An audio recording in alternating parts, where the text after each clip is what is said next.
Welcome back to another Texas Chain Saw Massacre the game video. This was not the one we planned on bringing you today. We were already together because we had a content review planned, and then we were going to do a little 100,000 subscriber celebration. Instead, things hit the fan a little bit. Another one. The last time I read an announcement like this, I teared up in my mom's basement. I'm happy to say I'm not tearing up this time. I already did. This I think is not as bad as it seems, but on paper it sure sounds bad. Let's talk about this. Sumo Nottingham, the developer of the Texas Chain Saw Massacre. No, Gun is not the developer. I know we all like to clap Gun's cheeks sometimes. Yeah. What? I know we like to blame Gun for all of the problems that this game has, and don't get me wrong, there are fingers to point at them, but developing issues, bugs in the game, that goes back to things like Sumo Nottingham. So that Sumo Nottingham, the developer of the game, tweeted today out of nowhere. By the way, there was no lead up to this. There was no warning. It just happened. They tweeted, "Hey, horror fans, the Sumo Nottingham team will shortly be hanging up their chainsaws and traps as their work on the Texas Chain Saw Massacre comes to an end. The team will be working closely with the incoming developer to ensure a smooth and efficient handoff with no interruption to the players. We'd like to thank Gun Interactive for being fantastic partners for the last 4 years and for giving our horror-loving team the opportunity to sink their meat hooks into this iconic title. The studio is looking forward to sharing its next exciting project with you all in due course. Remember, use the shadows, stay hidden, and communicate with your team." All things that will not be done in the game. Stay scary, Sumo Nottingham. That last part was me. But yeah, I thought that was funny. The second I read that, I kind of chuckled a little bit. Does anyone do that? Use the shadows? No. Stay hidden? No. Communicate with your team? Not often. Nope. Okay, let's talk about this. First of all, I know this is a little too familiar. Right? Yeah. Like F-13 fans, their PTSD kind of hit. The flashbacks just happened. And we're like, holy crap, another one? Like, this is happening again. Another one of these ASIM games are going down. This does not appear to be that. No. Okay? And Gunn even replied to somebody on Twitter as well and said, "This does not change the plans for the Texas Chain Saw Massacre in terms of support, content, or longevity." These types of things don't happen overnight. No. Okay, so this has probably been in conversation for a long time, several months now. It's not a secret that the content flow up to this point, it's you could say just downright bad. I mean, we're at the 6-month mark for this game, and we have had some victim cosmetics, one new character release, one new victim, one new family member, one new map. And then, like the Nicotero skin, and now we got these weapon skins, some execution packs. It's all kind of small form content other than one big drop. Right. That's not enough, right? Nope. It's not enough to hold the game over. So it seemed, we've been saying it in streams. Yeah. We've been saying it that I think Nottingham is just a little overwhelmed. I mean, seems like it's the first live game they've worked on. Yeah, it's technically not, but at this scale, and this is course. different for them. Like they're kind of known for racing games. Yeah. It's a little bit different. It's why the lobbies are so jank, because it's the first time, at least that I know of, in this scale, first time they've had to make a multiplayer game like this where you go into pregame lobbies and team versus team and that type of thing. So yeah, it's been a mess, man. It's been a mess. Yeah. Yes, it has. Yeah. So if Sumo's in a position where, they already said right there they're working on future games, they're working on announcing things, and they can only have a small portion of their team devoted to the game, I totally get moving on. And it's actually not even that abnormal. In this space, I understand it is, but like subcontracted development teams are working on your big games. It's basically how Art Bully is doing the DLC right now for future cosmetic packs. Yep. That's a good thing. So that it doesn't scare me that much. No. It's a little disappointing. It doesn't scare me that much. Right. Yeah. I mean, to the people at Sumo, poured your heart and soul into this game. We appreciate you. Yeah, made a good game. Those horror we know who the real horror fans are. Yeah.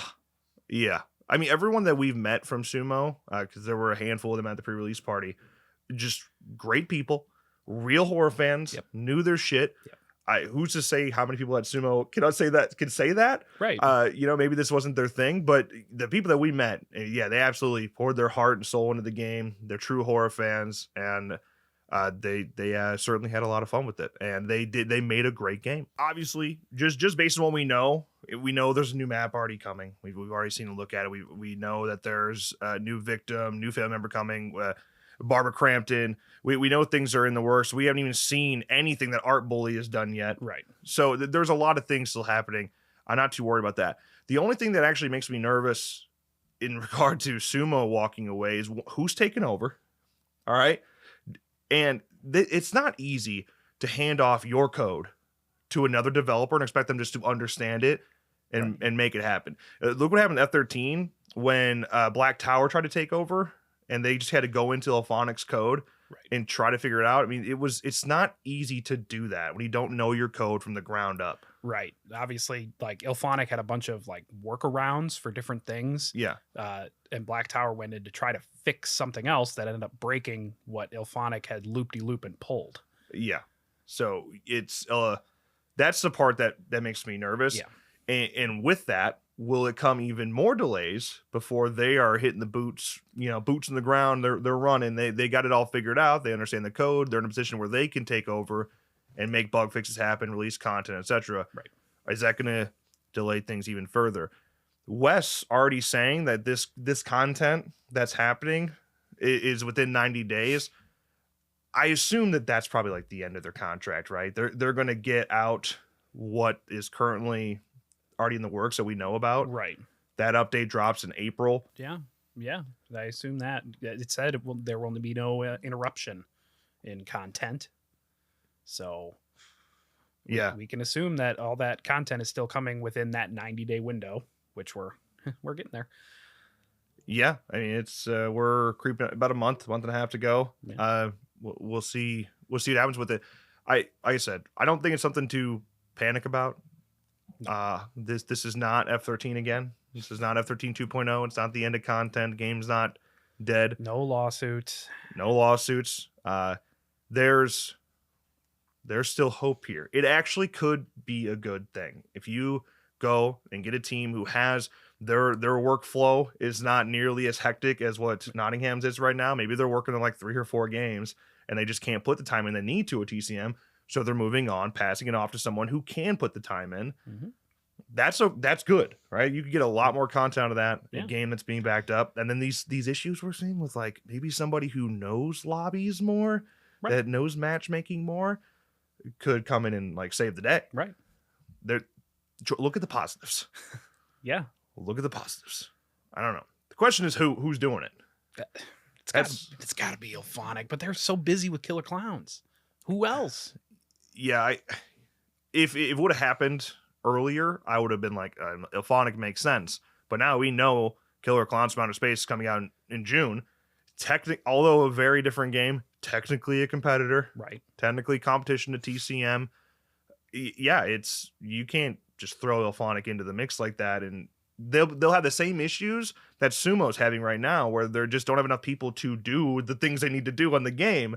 Elphonic would just be too caught up. And they still have Ghostbusters. Like they're still actively making content for Ghostbusters. They are. So yeah, it's not that easy. I don't know.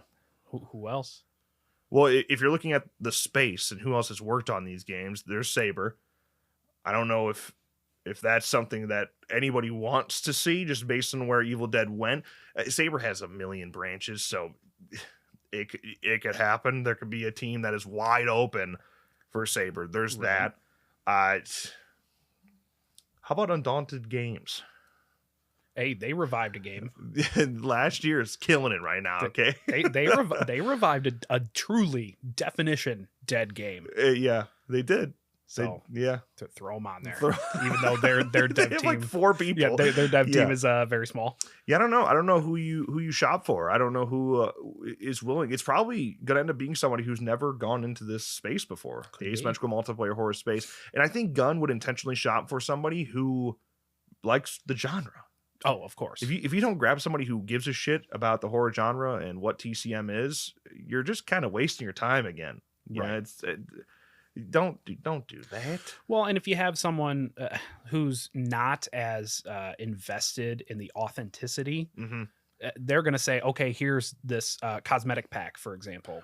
And Gun will say, oh, to pick it apart. And they're just going to get upset. Right. So you got to have someone at least at the top of this new dev team that at least is a fan, understands, and respects authenticity. Yeah. But maybe it could lead to Gun loosen the leash up a little bit, man. Like, come on. No swimsuits. No PJs. You could do... you couldn't do swimsuits the way they did in F-13, but like imagine jorts with like a bikini top. You know what I mean? Johnny with. I wasn't thinking family. No. Here we go. Nope. Let me cook. Johnny with swim trunks, but it's like the boxers, the white with red hearts. Okay. As the swim trunks and then a beach towel hanging from his side, maybe carrying a surfboard weapon. A whole beach towel? A surfboard as a weapon? Jesus. Just like the fin. Like the whatever. It's bit off by a shark. I'm done cooking. All right. That's enough. I'm done cooking. That's enough. Yeah, I don't know. I'm actually genuinely excited by it. I think that it could actually save the game. It could put it in a really good spot. It's just, you got to get past the transition. It's the transition to the new team that scares me more than anything else. Because just like, even with this update, which was literally just content, even with this update, shit broke. Yeah. Right? So imagine handing it off to a whole new team that haven't seen your code before. When they do their first update, shit's going to break. It's just, how bad is shit going to break? Right. And how long after the end of contract, releasing the mill, new family and victims, how long till we see content again? Yeah. How long until this new team is able to pick it up, work on it, and get it turned around? It makes you like think back when Wes said that they have 6 to 9 months of content in the works. You got to wonder if they knew even then that like they were getting to a date, whatever they were contracted with Sumo, and they were getting to that date. And that's when it's like, that's what we have in the works, because at that time we're switching to a different team. You got to wonder. Maybe. Of course, no team is going to say it was them.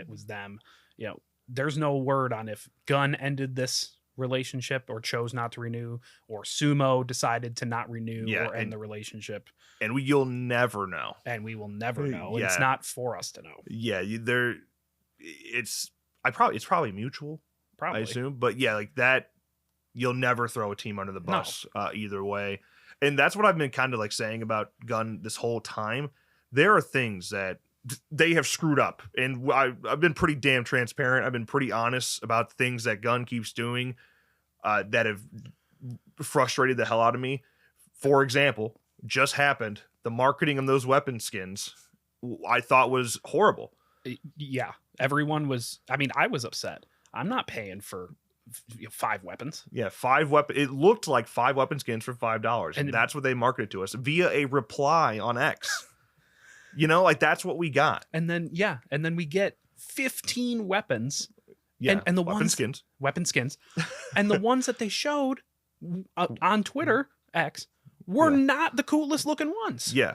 It's like, what are you thinking? That should have been relayed ASAP. It should have been its own tweet. We had 5 tweets plus on the whole free Xbox Days thing, but no transparency on what that weapon skins pack was, other than the fact that it costs $5. Like, if you would have said 3 new skins for each character for $5, I'm like, oh shit, that's not that bad. Yeah. You still can't really see them in game, and we all knew that was gonna be a problem. It's a third-person game with tiny little blades.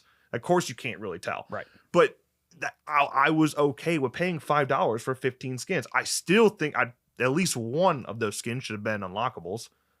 The unlockable thing is still driving me nuts. Right. But like, what is that? That's no one's fault but Gun. Right? Yeah, just poor marketing. It is. Yeah. It's I don't get it. Yeah, I have a marketing degree and I just can't wrap my head around any of that making sense. But then they'll do some really cool goated shit like Barbara Crampton. And a real horror fan, like no one is going to go out of the way and do shit like that and go get Barbara Crampton, Right. you know, who's like has been in niche horror over the years.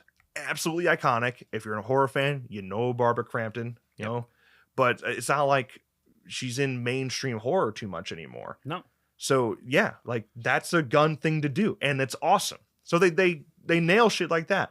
Sumo, it's the same thing, you know, like a lot of these things that there are issues with, like that's on Sumo, and we can't ignore that Sumo has screwed up. So there's been flaws across the board, and maybe this will clean it up.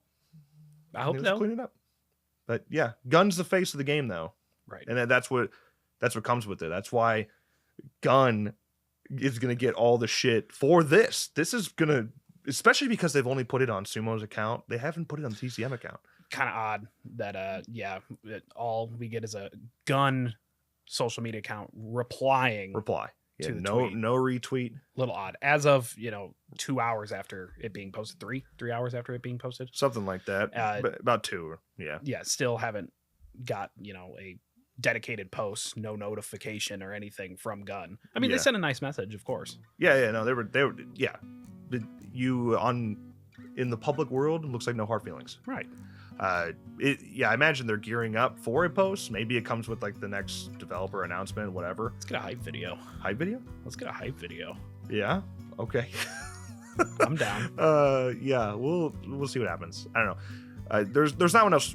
We talked about it longer than we really need to. There's not much to really say about it. New developers incoming. Let's hope for the best. Yeah.